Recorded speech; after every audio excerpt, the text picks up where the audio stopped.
Israel और Gaza की जंग से जुड़े कुछ लेटेस्ट अपडेट हैं। इस रिपोर्ट में आपको वो तो बताऊंगा ही, लेकिन दोस्तों इस वक्त की सबसे बड़ी जो खबर है जो भारत के अंदर भी ट्रेंड हो रही है, पहले उस पर बात कर लेता हूं। ट्विटर एक्स पर दो हैशटैग ट्रेंड हो रहे हैं, एक अरेस्ट नरेंद्र मोदी और दूसरा कोविशील्ड। आखिर वजह क्या है?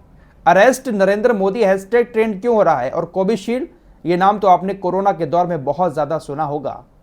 कोरोना वैक्सीन कोविशील्ड भारत के करोड़ों लोगों को लगाई गई है। इन्हीं कोरोना वैक्सीन से जुड़ी एक बहुत बड़ी खबर सामने आ रही है और इस खबर के सामने आने के बाद भारत के करोड़ों लोग टेंशन में आ चुके हैं।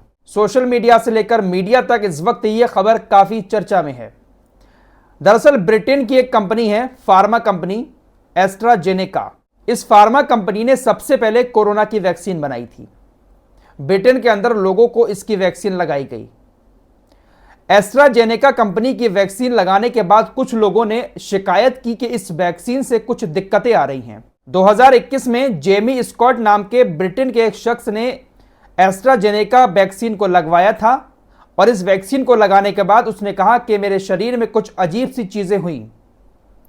इस वैक्सीन को लगवाने के बाद मेरे दिमाग में ब्लीडिंग भी हुई और मेरे शरीर में कई जगह पर खून के थक्के भी जम गए। जेमी स्कॉट की पत्नी ने ऐसा दावा किया कि उनकी हालत वैक्सीन लगाने के बाद बहुत ज्यादा खराब हो गई। डॉक्टर ये भी कह रहे थे कि इनको अब बचाना मुश्किल है।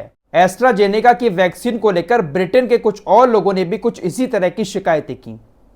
पिछले साल 2023 में इसी बात को लेकर जेमी स्कॉट ब्रिटेन के हाई कोर्ट पहुंच जाते हैं। जेमी स्कॉट ने कंपनी के खिलाफ कोर्ट में मुकदमा दायर कर दिया और दावा किया कि इस वैक्सीन को लगाने के बाद जिस्म के अंदर खून के थक्के जम जा रहे हैं, जिसको टीटीएस कहते हैं। हालांकि कंपनी बार बार इस तरह की सफाई दे रही थी कि हमारी वैक्सीन से ऐसा कुछ नहीं हो रहा है, लेकिन मामला बहुत ज्यादा बढ़ गया। ब्रिटेन की कोर्ट में कोरोना वैक्सीन बनाने वाली इस एस्ट्राजेनेका नाम की कंपनी के खिलाफ तकरीबन 51 मुकदमे चल रहे हैं। इस वैक्सीन को लगाने के बाद जिन लोगों को दिक्कतें हुई हैं, जो पीड़ित लोग हैं, वो एस्ट्राजेनेका कंपनी से 1000 करोड़ का हर्जाना मांग रहे हैं। इसी के चलते हुए कंपनी ने इसी साल 2024 में फरवरी के महीने में कोर्ट में इस बात को अब कबूल किया कि हां, उनकी वैक्सीन लगाने से थ्रोम्बोसिस थ्रोम्बोसाइटोपेनिया सिंड्रोम यानी टीटीएस हो सकता है। हालांकि ऐसा हर वैक्सीन में नहीं है, कुछ रेयर केस में ऐसा देखने को मिला है कि कुछ लोगों को टीटीएस हुआ है। ये जो थ्रोम्बोसिस थ्रोम्बोसाइटोपेनिया सिंड्रोम यानी टीटीएस बीमारी है, इस बीमारी में जिस्म में खून के थक्के जम जाते हैं और प्लेटलेट्स डाउन होने लगती हैं। जब शरीर में खून के थक्के जमने लगते हैं तो दिल का दौरा भी पड़ जाता है और फिर ब्रेन स्ट्रोक भी हो सकता है। ब्रिटेन की एस्ट्राजेनेका कंपनी ने इसी साल फरवरी के महीने में ब्रिटेन के हाई कोर्ट में इस बात को कबूल किया था कि हां, कुछ रेयर केस में ऐसा देखने को मिला है कि हमारी वैक्सीन लगवाने से कुछ लोगों को कुछ शिकायतें हुई हैं, खून के थक्के वगैरह जमे हैं, ब्लीडिंग वगैरह दिमाग में हुई है।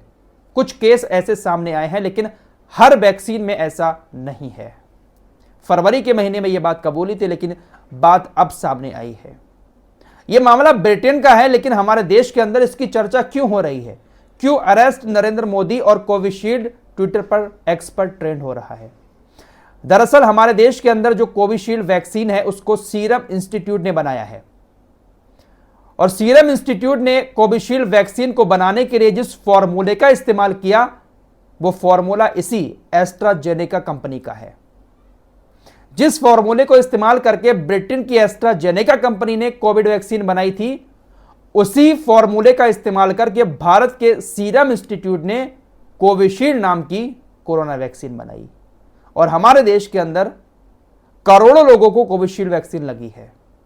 इसीलिए हमारे देश के अंदर भी इस बात की चर्चा हो रही है कि इस वैक्सीन के लगाने से हमारे देश के अंदर भी लोगों को बहुत सारी दिक्कतों का कहीं सामना करना ना पड़े, या हमारे देश के अंदर जो बहुत सारे ऐसे मामले सामने आए हैं हाल ही में कि चलते चलते इंसान गिरता है और मौत हो जाती है, डांस करते हुए लोगों की मौत हो गई, खाना खाते हुए रेस्टोरेंट में लोगों की अचानक से मौत हो गई दिल का दौरा पड़ने से। बहुत सारी ऐसी चर्चाएं हुई हमारे देश के अंदर कि ये सब कुछ वैक्सीन की वजह से हो रहा है, लेकिन कोई ठोस सबूत नहीं मिल पाया था। लेकिन अब ये जो बात सामने आई है, ब्रिटेन की कंपनी ने खुद इस बात को कबूल किया है कि हाँ, कुछ रेयर केस में ऐसा देखने को मिला है।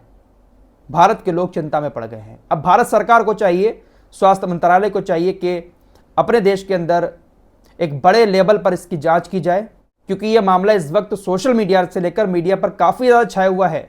सोशल मीडिया पर लोग तरह तरह की बातें कर रहे हैं। लोग प्रधानमंत्री मोदी को भी इस मामले को लेकर काफी ज्यादा ट्रोल कर रहे हैं। फिलहाल देखते हैं कि हमारे देश में जो स्वास्थ्य मंत्रालय है वो किस तरह का फैसला लेता है। फिलहाल बाबा जी की तरफ चलते हैं। जब कोरोना आया था तो उस वक्त तो भाई साहब हर कोई अपनी अपनी दवाई लेकर आ गया था। इन्होंने भी कोरोनिल बनाई थी, बाबा रामदेव ने, लेकिन इनकी कोरोनिल पूरी तरह से फर्जी दवा निकली। सुप्रीम कोर्ट इनको कई बार लताड़ लगा चुका है, ये माफी भी मांग चुके हैं।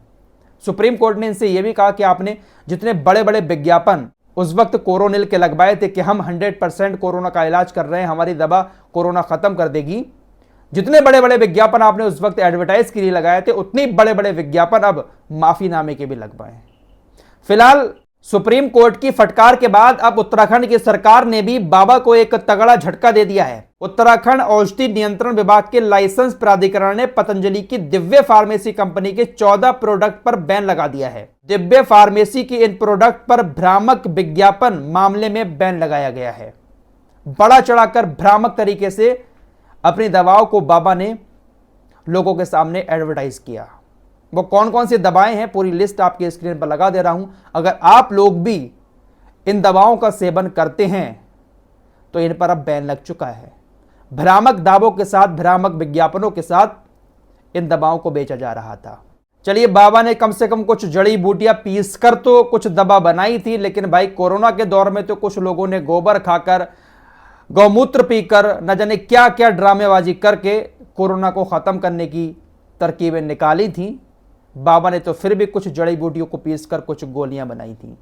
फिलहाल इनकी भी दवा फर्जी निकली और गोबर और मूत्र से भी जो इलाज हुआ था वो भी पूरी तरह से फर्जी निकला। आइए चलते चलते आप लोगों को एक अपडेट नेतन्याहू के अरेस्ट वारंट से जुड़ा हुआ देना चाहता हूं। आपको लगातार मैं बता रहा हूं कि इंटरनेशनल क्रिमिनल कोर्ट नेतन्याहू का अरेस्ट वारंट जारी करने वाला है, लेकिन उसको रोकने की भी पूरी कोशिशें की जा रही हैं। अमेरिका पूरी ताकत लगा रहा है कि कैसे भी करके नेतन्याहू के खिलाफ अरेस्ट वारंट जारी ना हो। अब अमेरिका की तरफ से इंटरनेशनल क्रिमिनल कोर्ट को ही धमकी दे दी गई है कि अगर आपने नेतन्याहू और उसके साथियों के खिलाफ अरेस्ट वारंट जारी किया तो हम आपके ऊपर प्रतिबंध लगा देंगे। अमेरिका इंटरनेशनल क्रिमिनल कोर्ट को धमकी दे रहा है कि हम आपके ऊपर ही प्रतिबंध लगा देंगे। मीडिया रिपोर्ट्स के मुताबिक इस बात की तैयारी भी अमेरिका प्रशासन कर रहा है। जो बाइडेन के प्रशासन को अपनी विपक्षी पार्टी कांग्रेस का भी इसमें साथ मिल रहा है। कांग्रेस का भी यही कहना है कि हां भाई, हमें इस वक्त जो बाइडेन के प्रशासन का साथ देना पड़ेगा, क्योंकि आज इंटरनेशनल क्रिमिनल कोर्ट अगर नेतन्याहू के खिलाफ अरेस्ट वारंट जारी कर देता है तो आने वाले वक्त में अमेरिका के खिलाफ भी कोई कदम उठा सकता है। अमेरिकी सेना के अधिकारियों के खिलाफ, अमेरिकी राजनयिकों के खिलाफ भी इंटरनेशनल क्रिमिनल कोर्ट कभी भी अरेस्ट वारंट जारी कर सकता है। इसलिए हमें एक्शन लेना पड़ेगा और इस वारंट को रोकना होगा।